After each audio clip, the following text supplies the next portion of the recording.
ನದಿ ಮಧ್ಯದಲ್ಲಿದೆ, ಅದೇ ದಾರಿದೇವಿ ಮಂದಿರ. ಇಲ್ಲಿಂದಲೇ ಜನ ಸಿಕ್ಕಾಪಟ್ಟೆ ಇದ್ದಾರೆ.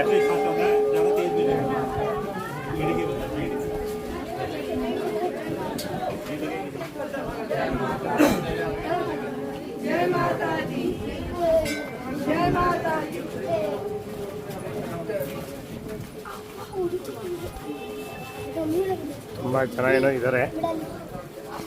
ದರ್ಶನಕ್ಕೆ ಎಷ್ಟೊತ್ತಾಗುತ್ತೋ ಗೊತ್ತಿಲ್ಲ. ದಾರಿದೇವಿ ಮಂದಿರ ಟೆಂಪಲ್ ನೀರಿನ ಮಧ್ಯದಲ್ಲಿ.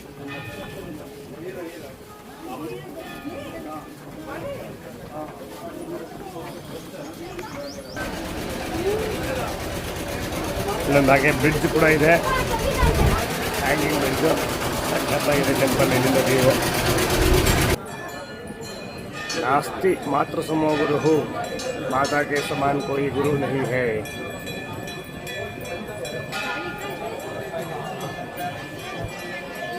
ದಾರಿದೇವಿ ಮಂದಿರ ಗಂಗಾ ನದಿ ಮಧ್ಯದಲ್ಲಿ.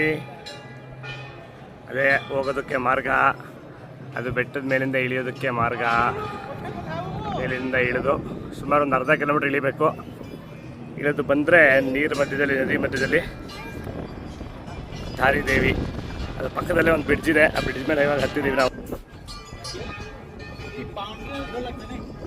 ಜೈ ದಾರಿದೇವಿ ಮಾಜ್.